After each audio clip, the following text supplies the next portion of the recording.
매일의 묵상 시간에 오신 우리 모든 성도님들 환영하고 축복합니다. 오늘 묵상을 통해서 하나님의 크신 은혜가 저와 여러분 가운데 함께 하시기를 예수님의 이름으로 축복합니다. 오늘 하나님께서 저희들에게 허락하신 말씀은 역대하 23장 12절에서 15절까지 말씀입니다.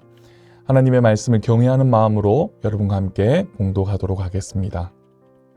아달랴가 백성들이 뛰며 왕을 찬송하는 소리를 듣고 여호와의 전에 들어가서 백성에게 이르러 봄에 왕이 성전 문 기둥 곁에 섰고 지휘관들과 나팔수들이 왕의 곁에 모셔 서 있으며 그 땅의 모든 백성들이 즐거워하여 나팔을 불며 노래하는 자들은 주악하며 찬송을 인도하는지라.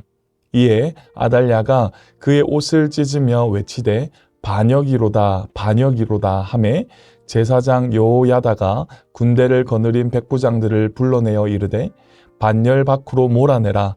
그를 따르는 자는 칼로 죽이라 하니 제사장의 이 말은 여호와의 전에서는 그를 죽이지 말라 함이라.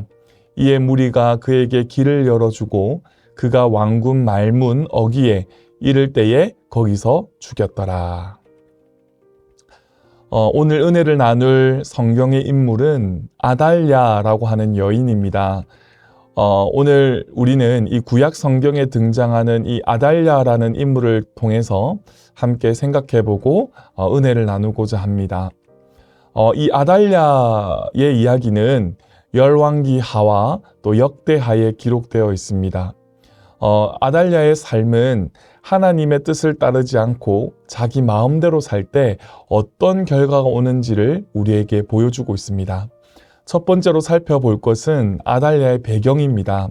이 아달랴의 여인은 북이스라엘 왕 아합과 이세벨의 딸로서 남유다 왕 여호람과 결혼을 했습니다.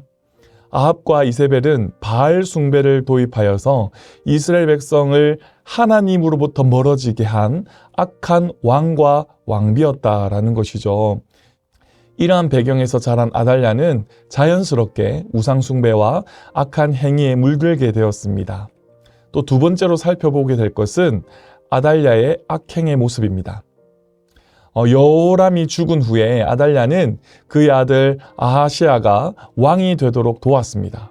그러나 아하시아는 짧은 기간 동안 통치하다가 예후에 의해서 죽임을 당했습니다. 이 아달랴는 자신의 손자들까지 모두 죽이고 왕권을 차지하려고 했습니다. 이는 권력을 위해서 자신의 가족마저도 제거하는 잔인함을 보여주게 된 것이죠. 세 번째로는 이 아달랴 여인을 통해서 하나님을 떠난 삶의 결과가 어떠한지를 우리가 깨달을 수가 있습니다. 아달랴의 통치는요, 6년 동안 이어졌습니다. 그러나 이 그녀는 하나님을 경외하지 않고 우상 숭배에 빠져 있었던 것이죠. 이러한 삶은 결국 하나님의 심판을 피할 수 없게 만들었습니다. 제사장 여호야다는 여호사바의 손자이자 아달랴의 손자 중 하나인 요아스를 왕으로 세우기 위해 비밀리에 준비를 했습니다. 그리고 네 번째 살펴볼 것은 하나님의 계획과 섭리가 있다라는 것입니다. 하나님은 이 여호야다를 통해서 아달랴의 악행을 끝내고 유다를 구원하셨습니다. 여호야다는 성전에서 요아스를 왕으로 세우고 아달랴를 제거함으로써 하나님의 뜻을 이루고 있었던 것이죠. 이는 하나님의 섭리가 항상 악을 이기고 정의를 세우신다라는 사실을 우리에게 보여주고 있다라는 것입니다. 그렇다면 우리가 이 아달랴 여인을 통해서 얻게 되는 교훈은 무엇이겠습니까? 아달랴의 이야기를 통해서 우리는 몇 가지 중요한 교훈을 얻을 수가 있습니다.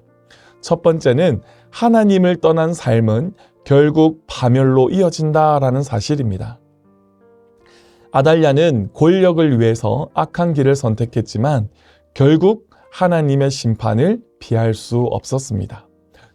두 번째로는 하나님의 계획은 항상 이루어진다라는 것입니다. 여호야다를 통해서 요아스를 왕으로 세우신 하나님은 자신의 백성을 보호하고 구원하셨습니다. 그리고 세 번째는 우리는 항상 하나님을 경외하며 살아야 한다라는 교훈입니다. 아달랴와 달리 우리는 하나님의 말씀에 순종하고 그분의 뜻을 따르는 삶을 살아야 합니다. 그래서 우리는 어떠한 삶을 살아야 할까요? 사랑하는 성도 여러분, 아달랴의 이야기를 통해서 우리는 하나님의 뜻을 따르지 않을 때 어떤 결과가 오는지 우리는 명확히 알 수 있게 됩니다. 우리는 항상 하나님의 말씀에 귀를 기울이고 그분의 뜻을 따라 살아가야 한다라는 것이죠. 하나님의 계획은 언제나 선하십니다. 그래서 우리는 그분의 인도하심을 믿고 따르게 될 때에 진정한 평안과 축복을 누릴 수 있게 되는 것이죠. 사랑하는 성도 여러분, 우리 모두가 하나님의 뜻에 순종하며 축복된 삶을 살아가시기를 주님의 크신 이름으로 축복합니다. 기도하겠습니다. 사랑과 은혜가 충만하신 하나님, 아달랴의 교만과 탐욕을 돌아보며 우리도 마음속에 있는 교만과 탐욕을 회개합니다. 교만은 패망의 선봉임을 깨닫고 언제나 겸손한 마음으로 하나님을 경외하는 저희들이 될 수 있도록 인도하여 주옵소서. 날마다 우리의 삶에서 하나님의 말씀에 순종하며 그분의 뜻을 따라 살아가기를 원합니다. 우리의 길을 인도하시고 하나님의 뜻에 따라 사는 삶을 살게 하옵소서. 살아계신 예수님의 이름으로 기도합니다. 아멘.